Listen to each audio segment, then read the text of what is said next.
Hello and welcome to another sci-fi creepypasta with me, Zero Option. If you like what I do, please hit that sub and like button and leave a comment down below.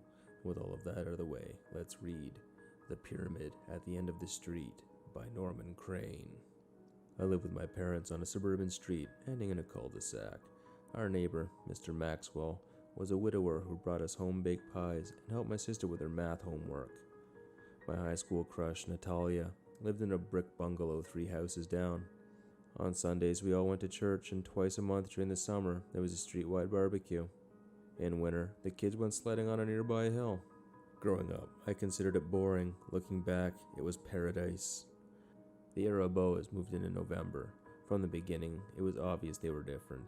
They didn't attend our church or make small talk by the community mailbox. Instead, they smiled and spoke about their own faith, Ekanaism. Buddhist and Maya thought is connected, Mr. Araboa once told me, because the Maya crossed the Pacific and colonized Asia. It was their one topic of conversation, and we quickly learned to avoid them altogether. However, this did not seem to faze them, and many of us recalled their polite but ominous refrain, "Unfortunate, but you will soon see the truth." Those words echoed in my head when on a particularly dark February night, the pyramid appeared at the end of the street.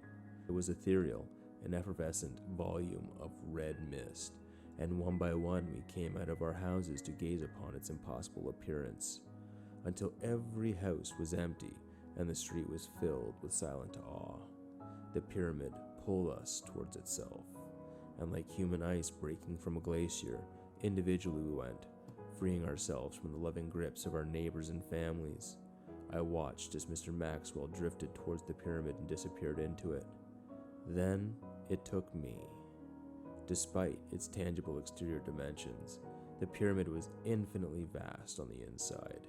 Its crimson redness pulsed, and space itself hummed, and the hum emanated from the voice of Mr. Araboa. "Welcome, Norman. Tonight you shall know enlightenment." I fell. On impact, I arose and saw before me an axe and the kneeling, crying figure of Mr. Maxwell. "Don't," he sobbed. Bloody spray adorned his face. "Take the axe," instructed Mr. Araboa. "This is your destiny." I hesitated. Mr. Maxwell cried hysterically. His hands were bloody too. "Understand, Norman. Everything up to now, it has all been for you. All life has been for you." My heart pumped hotly. I picked up the axe. "You are the one." And somewhere deep inside, I knew he was right. I was special. Mr. Maxwell raised his eyes to look at me. I crushed his skull. His body crumpled. His blood painted my face. I fell to my knees, tossing the axe aside. I had done it. Mr. Maxwell's body disappeared. Natalia landed in front of me. Our eyes met. "Take the axe," Mr. Araboa instructed her out of the hum. "This is your destiny. All life has been for you." "Don't," I sobbed.